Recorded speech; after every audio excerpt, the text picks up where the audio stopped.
नमस्कार, मैं दीप सिल्लोड़ी लेके आया हूँ आपका खास कार्यक्रम। उनसे जानते हैं और किस तरह से उन्होंने इसको बनाया, किस तरह से उनके क्या उद्देश्य है, किस तरह से वो समाज को जोड़ रहे हैं, इन सभी मुद्दों पे बातचीत करेंगे। हमारे बीच में उनकी पूरी टीम मौजूद है। आइए चलते हैं और उनसे बात करते हैं और जानते हैं उनकी महासंघ के बारे में।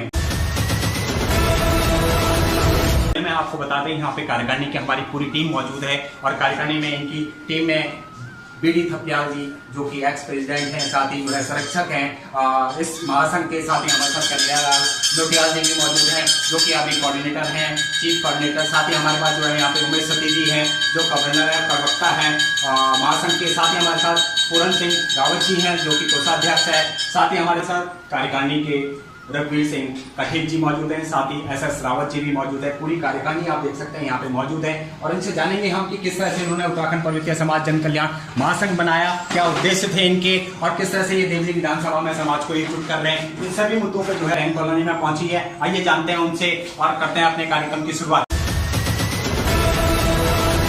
हमारे साथ जो है बीडी थपलियाल जी मौजूद हैं जो कि एक्स प्रेसिडेंट रह चुके हैं, साथ ही जो है इसके पैटर्न मेंबर भी हैं। आइए उनसे जानते हैं। थपलियाल जी, सबसे पहले हमें ये बताइए कि कब इसकी शुरुआत हुई, कैसे शुरुआत की और किन उद्देश्यों को लेकर आपने ये महासंघ बनाया था? हमने इसको वैसे 99 में स्टार्ट कर दिया था और उद्देश्य यही था कि यहाँ पे जो हमारे लोग हैं इनकी पहचान नहीं थी।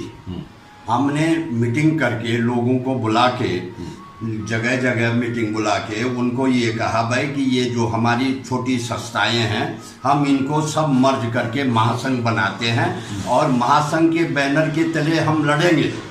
जो भी हमारे मुद्दे होंगे हमारे लोगों के, हमारी कॉलोनी के, संगम विहार, बैंक कॉलोनी, दुर्गा विहार या पुष्प विहार या जहाँ जो इस क्षेत्र में है, इनके मुद्दे तभी उठा सकते हैं जब हम महासंघ बनाएंगे। छोटे लेवल पे हमारी हैं संस्थाएं हैं, तो उस उद्देश्य से, चाहे वो राजनीतिक उद्देश्य हो, चाहे हमारा सामाजिक उद्देश्य हो, चाहे हमारा विकास उद्देश्य था, इसलिए हमने ये महासंघ बनाया है। और उसी के बैनर तले हमने कई जगह कई कार्यक्रम किए हैं जहां हम लोग सब लोग महासंघ के बैनर तले सम्मिलित हुए हैं, चाहे वो राजनीतिक हो चाहे वो सामाजिक। हमने सुना है कि 1999 में ये जो है आपका महासंघ बन गया था। काफी समय हो गया, हम कह सकते हैं 22-23 साल हो चुके हैं। उस टाइम जब आपने शुरुआत करी थी इसकी, कितनी कठिनाइयां आपको आई थी? लोगों ने क्या बोला था, समाज ने क्या आपका साथ दिया था या किस तरह से लोगों को जोड़ा था शुरुआती दिनों में? शुरुआती दिनों में बहुत दिक्कतें आई। जैसे पॉलिटिकल लीडरों को भी ये पता लगा कि ये जो है इकट्ठे हो रहे हैं, इन्होंने महासंघ बना दिया है। पहले हम बिखरे हुए थे, लेकिन महासंघ बनने से हमें एकजुटता आई। लोगों को भी काफ़ी वो मेहनत करनी पड़ी। जो हमारे कार्यकर्ता चुने गए थे सबने बड़ी मेहनत और लगन से लोगों को जोड़ा। धीरे धीरे लोग, थोड़ा 1-2 कार्यक्रम हमने जब किए तो लोग धीरे धीरे जुटते गए और हमारा काम सफल होता गया। तो हम कह सकते हैं कि जो आपने एक पौधा लगाया था उस समय 1999 में, और तो क्या लगता है आपके इस सफर को आप किस तरह से देखते हैं? क्या लगता है उम्मीद खरी? उम्मीद बहुत खरी है, लोग जुड़ रहे हैं।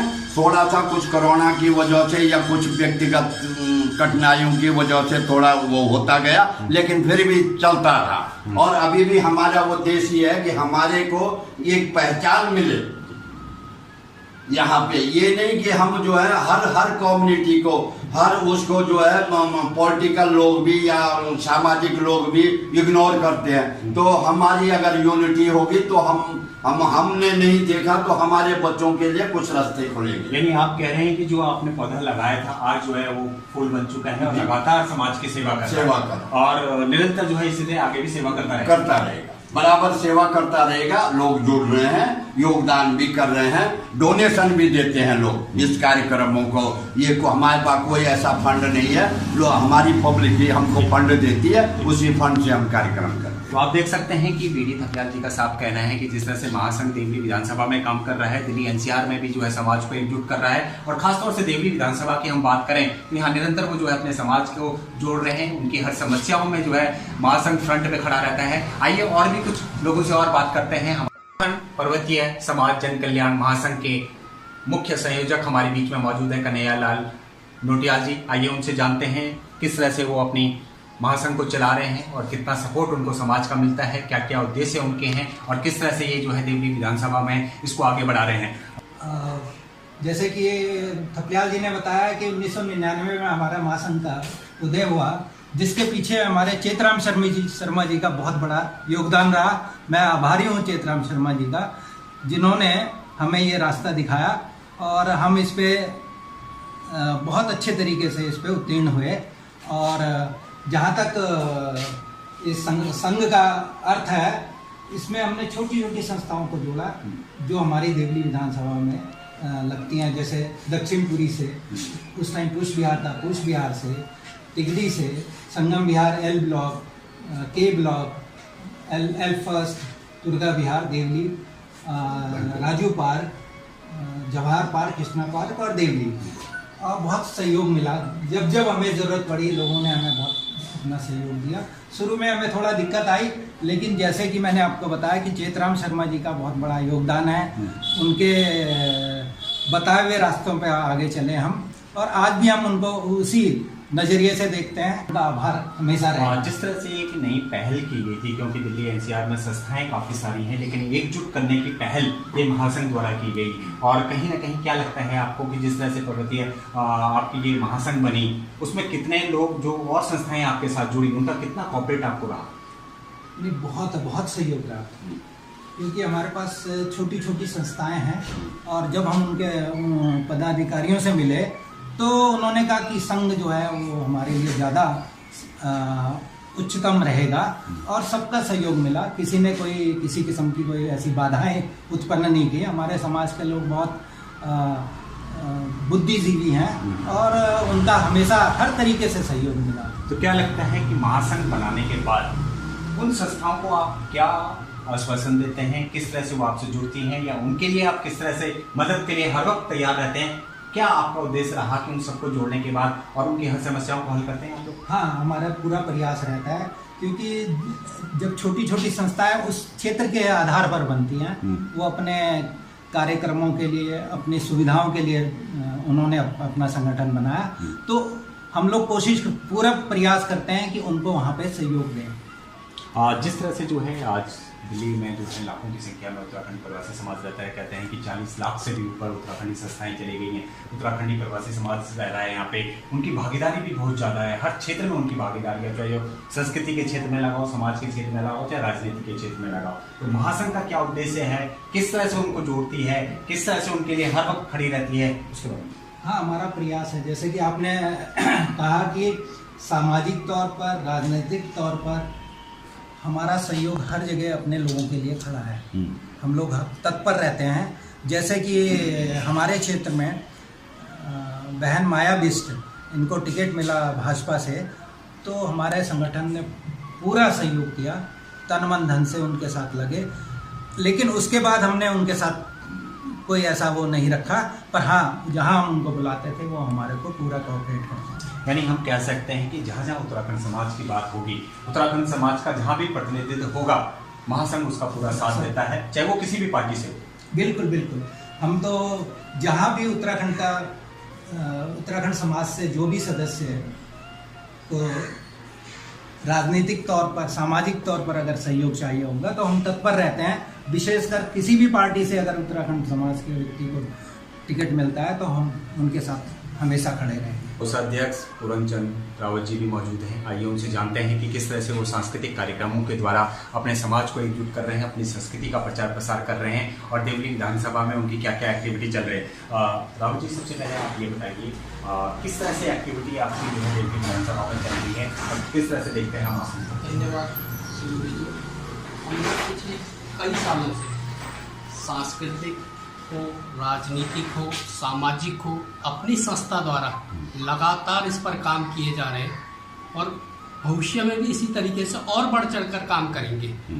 जहाँ तक सांस्कृतिक जो हमारा एक वो था कि लोगों को ज़्यादा से ज़्यादा इकट्ठा किया जाए, इकट्ठा उनसे सामाजिक भागीदारी और अपने कल्चर के बढ़ावा देने के लिए, तो हम लोगों ने यहाँ पे कई वर्षों से उत्तरायणी विगत 3-4 वर्षों से कोविड काल के दौरान ये हो नहीं पाया, बट उससे पहले लगातार हम हर साल 14 जनवरी उत्तरायणी बकरायणी मनाते आ रहे।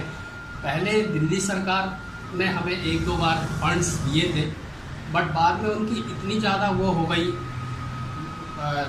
दिक्कतें और कह सकते हैं कि कागजी खाना पूर्ति, कि फिर हमने फंड लेने के लिए अप्लाई किया ही नहीं, और अपने माध्यम से हम सभी लोगों ने 1000, 2000, 5000 रुपये फंड्स जनरेट करके अपने माध्यम से ही ये प्रोग्राम कराया है। हमने देखा है कि यहाँ पे जो है देवली विधानसभा में जो है महासंघ निरंतर जो है बच्चों के लिए प्रतियोगिताएं कराती है, चाहे वो पेंटिंग का हो, चाहे ड्राइंग कंपटीशन हो, कई सारे इस तरह के कार्यक्रम करते रहते हैं आप समाज को एकजुट करने के लिए। तो किस तरह की एक्टिविटियाँ चलती रहती हैं?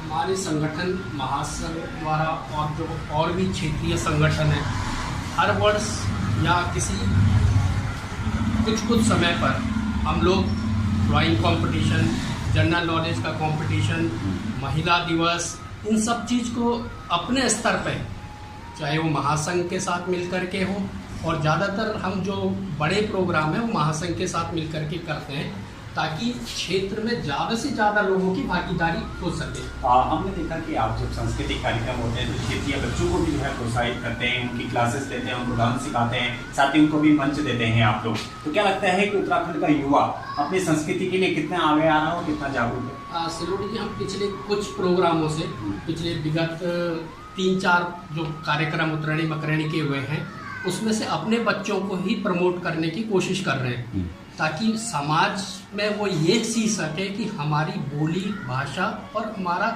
सांस्कृतिक जो विरासत थी उसको संजोए रखें। उसके लिए हम दिन रात अलग अलग जगहों पे बच्चों का प्रोग्राम करते रहते हैं, और उन्हीं बच्चों से परफॉर्म मंच पे कराया जाता है। उनको फिर हम अपनी तरफ से पारितोषिक या सर्टिफिकेट संयुक्त रूप से। क्या लगता है कितना युवा जुड़ रहा है आप लोगों के साथ? और खासतौर से अगर हम बात करें संस्कृति पे, सांस्कृतिक कार्यक्रमों में हमने देखा काफ़ी भीड़ होती है, लोग एकजुट होते हैं, किस तरह से देखते हैं सबको? मैं तो ये कहूँगा सिलोडी जी कि जो भी हमारे प्रोग्राम रहे सांस्कृतिक, बच्चों ने, उनके अभिभावकों ने और साथ ही साथ पड़ोसियों ने, चाहे वो उस समाज का था या नहीं था, अपनी इस विरासत को संजोए रखने के लिए तन, मन और धन से साथ दिया। और मुझे लगता है कि आने वाले समय में ये और ज़्यादा अग्रसर होगा, और यही हमारी शुभकामनाएं। जिस तरह से पिछले जो है 22-23 सालों का सफर रहा है आपके महासंघ का, किस नज़र से देखते हैं आप लोग? और क्या लगता है कि जो सफर आपका शुरू हुआ था वो उन कसौटियों पे खरा उतर रहा है, और आगे अब आप कितने संतुष्ट हैं अपने महासंघ से? सर, मैं तो ये कहूँगा कि जब से शर्मा जी ने ये शुरू किया था, और साथ में हमारे सभी ये जो महानुभाव हैं, इतना अच्छा अनुभव रहा। शुरू में थोड़ा सा कम रहा, लेकिन उसके बाद जब इसने एक अच्छा सामाजिक दायरा लोगों को लगा कि यार महासंघ के बिना थोड़ा सा छोटी संस्थाओं का वो कम होता है वेटेज, जब एक वो और संस्थाएं साथ में जुड़ती हैं, तो उसकी वजह से एक अलग ही इम्पैक्ट समाज उस पर पड़ा, पूरे क्षेत्र पे भी। और कोशिश करेंगे कि अभी तक जितना हुआ है इससे इसको डबल और ट्रिपल करने की कोशिश करेंगे। कार्यकारिणी का साफ कहना है कि लगातार जो है महासंघ देवली विधानसभा में कार्य कर रहा है, यहाँ के बच्चों को जो है अपनी संस्कृति से जोड़ रहा है और निरंतर समाज के लिए काम करता रहेगा। आपको बता दें कि देवली विधानसभा में कई ऐसे उभरते हुए कलाकार हैं, जिसमें राहुल, आप जानते होंगे, राहुल भट्ट एक बहुत ही बड़ा नाम है, जिसने अपने उत्तराखंड के कई गानों में हिट, वो भी संगम बिहार से है। साथ ही करण बिष्ट है एक लड़का, वो भी काफ़ी अच्छा है, गीत फिल्म से उसकी एल्बम्स निकलती हैं। साथ ही यहाँ पे भोपाल सिंह, साथ ही जो है भरतराम मनकोटी जी भी हैं, जो रामलीला के बहुत ही धुरंधर कलाकार हैं। कलाकार हैं संगम बिहार में बसे हुए हैं, और महासंघ पूरी कोशिश करता है कि उनको भी आगे मंच देने का, उनको आगे प्रोत्साहन करने का, और कई बच्चे यहाँ से आगे निकल के भी गए हैं। महासंघ की पूरी कार्यकारिणी हमारे बीच में मौजूद है। अभी हमने जो है आपको कार्यकारिणी के कई लोगों से जो है बातचीत कराई। साथ ही जो है SS रावत जी भी हमारे बीच में मौजूद हैं, जो कार्यकारिणी में सदस्य हैं। रावत जी, किस तरह से देखते हैं महासंघ के सफर को, क्योंकि 22-23 साल हो गए आप भी जुड़े हुए हैं, किस तरह से देखते हैं? सूर्य सर, ऐसा है कि हम यहाँ पर काफ़ी साल 1999 से संस्था से जुड़े हुए हैं। जब तक हमारे यहाँ पर है कि पहले हमारी कोई भी संस्थाएं बहुत कम होती थी, तो हमने जब आपस में मिल के, जैसे नौजान जी ने बोला है कि श्री चिराम शर्मा जी ने हमारे लिए इस संस्था को जो है कि उन्होंने इसका हमारे लिए बनाता, हम इसको अच्छी तरह से कर रहे हैं। और अच्छी तरह से इसको निभा रहे हैं आगे से। क्या लगता है कि समाज एकजुट हो रहा है, समाज जुड़ रहा है और जुड़ रहा सब जुड़ रहा है, समाज काफ़ी जुड़ रही है, एकजुट काफ़ी हो रहा है आगे और क्या कहना चाहेंगे और भी लोगों को कि ज़्यादा से ज़्यादा महासंघ से लोग जुड़े? हाँ बिल्कुल, आप सभी लोगों को यही कहते हैं कि ज़्यादा से ज़्यादा जुड़े से, और कोशिश भी कर रहे हैं हम इसको ज़्यादा से ज़्यादा जुड़ने की। साथ ही हमारे बीच में जो है और भी कार्यकारिणी के सदस्य हैं, हमारे साथ रघुवीर सिंह कठेच जी मौजूद हैं। आइए उनसे जानते हैं। कठेच जी, आप भी समिति से जुड़े हुए हैं, किस तरह से देखते हैं और आज तक के सफर को क्या याद करते हैं? धन्यवाद साहब, मैं रघुवीर सिंह कठेच बोल रहा हूँ। तो इससे हम तो घर घर जाके भी मेंबर मतलब नोडियाल जी के साथ भी कोई भी कार्यक्रम करना हो तो ये हमें लेके चलते हैं साथ में। मुझे तो जरूर बुलाते हैं, ऐसी बात नहीं है, पर हम भी जहाँ भी है, रात को भी हैं, दिन में भी कहीं भी चले जाएंगे, जो भी मेंबर जोड़ने होंगे हम सब जोड़ते हैं, अपनी तरफ से पूरी कोशिश करते हैं। क्या लगता है कि समाज जुड़ता है, समाज आपके कार्यों को देखते हुए आपसे जुड़ता है और क्या उम्मीदें करता है समाज? हमारे काम को देखते हुए समाज के जो लोग हैं सारे, मतलब जैसे हम लोग हैं तो सारे एक्टिव हो जाते हैं, आराम से साथ चलते हैं, उनके साथ साथ हम भी चलते हैं।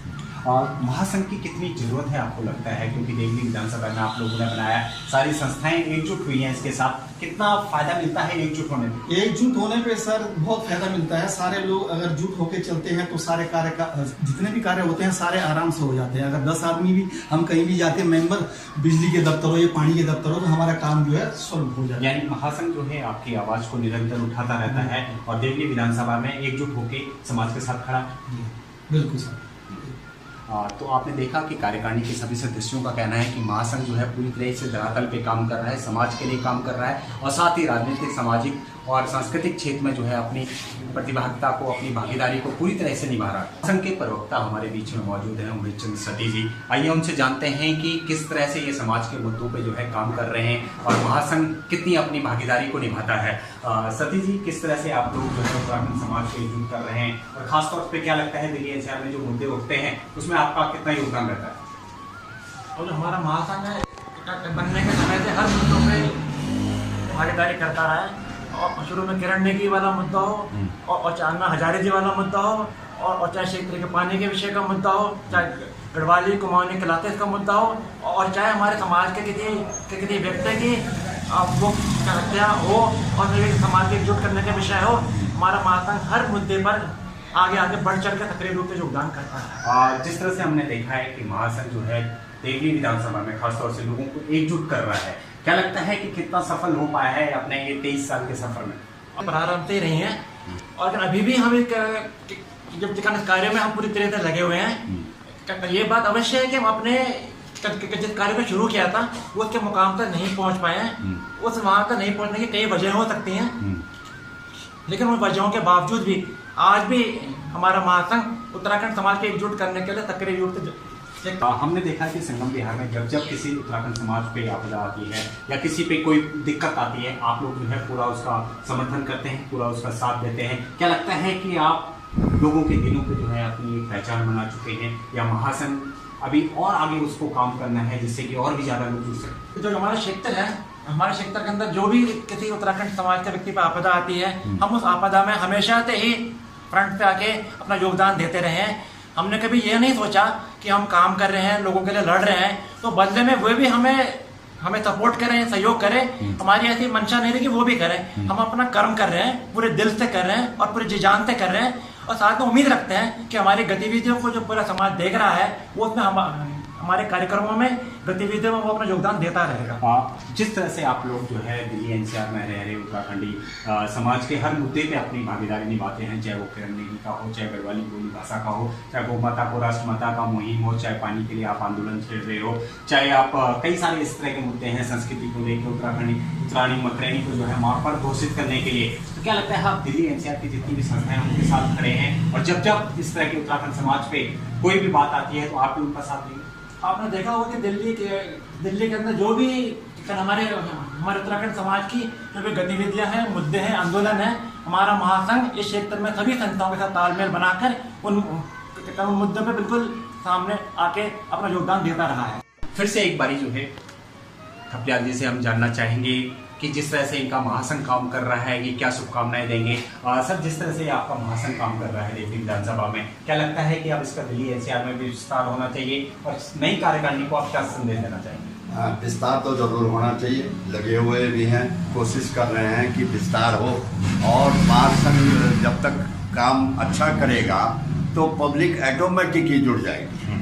हमारा पूरा ध्यान है, पूरा वो है कि फोकस है। और जो ये कार्यकारिणी है इसमें चेंज होते रहते हैं, जो एक्टिव लोग हैं हम भी चाहते हैं कि वो आए, जरूरी नहीं है कि उसी ने रहना है। एक्टिव आए तो तभी हमारा समाज आगे बढ़ सकता है और लोग जुड़ेंगे और जुड़ते भी रहे हैं। कल्चर प्रोग्राम जब हम करते हैं तो पूरा जहाँ जहाँ बदरपुर बॉर्डर से लेकर आया नगर तक हमारा समाज जुड़ता है। और समाज को क्या संदेश देना चाहेंगे आप, और क्या उनसे कहेंगे कि किस तरह से समाज को एकजुट करें दिल्ली एनसीआर में, और एकजुटता पे किसका बल देंगे? एकजुटता में तो सबसे बड़ा बल है। अगर एकजुट नहीं होंगे, बिखराव से हमको कुछ नहीं मिलेगा, हासिल कुछ नहीं होने वाला। अगर हम एकजुट होंगे तभी हम पॉलिटिकल, राजनीतिक और जो भी कल्चर काम कर सकेंगे ना, अन्यथा नहीं हो पाएगा। वो आपको तन मन धन से सभी कार्यकर्ताओं को, एक आदमी को 10 जोड़ने पड़ेंगे और 10 100 को जोड़ेगा तभी सक्सेसफुल मिल पाएगा। जाते जाते क्या शुभकामनाएं देंगे समस्त? जाते हुए यही शुभकामनाएं हैं कि ये हमारा समाज, ये हमारा महासंघ, जितने भी इसके पदाधिकारी हैं वो लोग दिल जान से इस काम में लगे रहें, समाज आगे बढ़े तो हम तभी आगे बढ़ सकते हैं। से जो है हमने हर मुद्दे पे जो है बातचीत करी, चाहे वो एकजुटता का मुद्दा हो, समाज को एकजुट करने का मुद्दा हो। साथ ही अब हमसे जानते हैं कि जिस तरह से उत्तराखंड समाज दिल्ली में रहता है, कई ऐसे वार्ड हैं जहां पर अगर नगर निगम में जो उत्तराखंड समाज के व्यक्ति को टिकट मिल जाए तो वो इजीली जो है जीत की ओर अक्सर हो सकता है। लेकिन क्या कारण है कि उनको टिकट नहीं मिल पाती है, समाज एकजुट नहीं हो पाता, क्या कहीं कोई कमी रह जाती है? फिर से जो है कन्हैयालाल लोटियाल जी से हम जानना चाहेंगे, सर क्या कारण आपको लगता है? क्योंकि समाज इतना एकजुट है, लाखों की संख्या में रहता है, 5000 से भी ज़्यादा संस्थाएं, लेकिन फिर भी जो है उत्तराखंड समाज के व्यक्ति को टिकट नहीं मिल पाती। अगर मिलती भी है तो वो जो है वो मुकाम नहीं हासिल कर पाता कहीं कहीं। इसमें निश्चित रूप से पार्टियां जो है अनदेखी करती हैं हमारे समाज को, और कई जगह ये स्थिति कर देती है कि जो राष्ट्रीय पार्टी हैं वो दोनों ही एक ही सीट पे 2 जनों को टिकट दे देती है उत्तराखंड के लोगों को, और तीसरा जीत जाता है क्योंकि वो वोट आपस में जो है। इसका उदाहरण हमारी पटपड़गंज विधानसभा के सामने है। और इसके साथ साथ कई जगह ऐसी भी स्थिति पैदा हुई है कि कई जगह उत्तराखंड के लोग एकजुट नहीं है, कहीं पे किसी वजह से गुटबाजी हो जाती है, उसकी वजह से भी। इसका एक उदाहरण है कि जब मायावती जी का चुनाव हुआ तो यहाँ पे भी वही परिस्थिति बन रही थी, लेकिन महासंघ की वजह से इसको ऐसा रूप दिया गया कि वो सीट हम जीत कर आ गए, अन्यथा ये सीट भी हमारे हाथ से जा रही थी। ऐसे ही बहुत जगह हैं जहाँ पे जैसे रोहिणी है, आपका बुराड़ी है, आयनगर, छतरपुर, विनोद नगर, ऐसे बहुत सारी जगह हैं जहाँ पे पहाड़ी लोगों का बहुत ज़्यादा योगदान रहता है, लेकिन अनदेखी करने की वजह से। क्या कारण मानते हैं और क्या सबको संदेश देना चाहेंगे आप महासंघ के तहत? क्या उनको बोलना चाहेंगे, किस तरह से एकजुटता की ओर अक्सर होंगे? हाँ, इसमें निश्चित है कि हम लोगों को, यानी जो नागरिक है उत्तराखंड का, एक तो उसको एकजुट होना चाहिए, और जो हमारे प्रतिनिधि हैं राजनीति क्षेत्र में, जो प्रतिनिधि हैं उनको भी इस तरफ ध्यान देना चाहिए ताकि वो और आगे बढ़ सकें। जिसमें हमारे सांसद हैं, विधायक हैं, उन लोगों को भी ध्यान देना चाहिए, ये मेरा कहना है। जाते जाते हम जानना चाहेंगे समस्त कार्यकारिणी से कि आगे की क्या रणनीति रहेगी, किस तरह से वो समाज को एकजुट करेंगे और आगे उनका क्या विजन है। रावत जी किस तरह से देखते हैं अब आगे क्या? आगे भी जो है कभी समाज को आगे बढ़ाते रहेंगे और अपना योगदान पूरा देंगे इसमें, और सारे संस्था को जगह जगह खर्च करने की कोशिश करेंगे, क्योंकि आज तक हम लोग सर्विस पे थे, इसके बाद और पूरा फ्री है तो सभी संस्था को और आगे बढ़ाएंगे। रोडी जी, हम लोगों का एक ही निवेदन है, सभी छोटी संस्थाओं से, या जो सामाजिक हैं, राजनीतिक हैं या गैर राजनीतिक हैं, वो सब लोग एक मंच पर आए और समाज में अपनी भागीदारी को राजनीतिक पार्टियों को भी ये दिखाएं कि हम कहते तो हैं कि 40 लाख दिल्ली एनसीआर में हमारी मौजूदगी है, लेकिन वो धरातल पर दिखती नहीं है। जबकि जब राजनीतिक पार्टियों को टिकट या अन्य विषयों पर बात आती है, समाज को, पहाड़ी समाज को कोई टिकट देने की, तो उस टाइम पे सब लोग उसको इग्नोर कर देते हैं, जो कि एक अच्छा संदेश नहीं है। तो हमें एकजुट होकर के उन सभी संस्थाओं को ये दिखाना होगा या राजनीतिक पार्टियों को ये संदेश देना होगा कि हम किसी से कम नहीं। जाते जाते जुटियाल साहब क्या संदेश देना चाहेंगे समस्त उत्तराखंड वासियों को और दिल्ली जैसा कि सेल्यूटी जी, जैसा कि आपको पता है कि हम लोग सारे लोग नौकरी पेशा वाले थे, कोई सरकारी कोई गैर सरकारी, इस वजह से समय नहीं दे पा रहे थे। लेकिन अब मैं ज़्यादातर लोग जो है अपनी सेवा निर्मित हो गए हैं और संघ को अपना पूरा समय देंगे और इस संघ के माध्यम से और अपने लोगों को जोड़ेंगे। जहाँ पे ज़रूरत हुई, चाहे राजनीतिक हो, सामाजिक हो, हम अपनी भूमिका बखूबी निभाएंगे। सत्य जी, जाते जाते क्या कहना चाहिए? मैं जाते जाते ये कहना चाहूँगा कि महासंघ अभी अपनी गतिविधियों को फिर से अपने सक्रिय रूप से शुरू कर रहा है। आपने देखा होगा कि पिछले दो तीन साल कोविड की वजह से हम कार्यक्रम नहीं कर पाए, तो सांस्कृतिक गतिविधि हम फिर से बड़े पैमाने पे करने का प्रयास कर रहे हैं।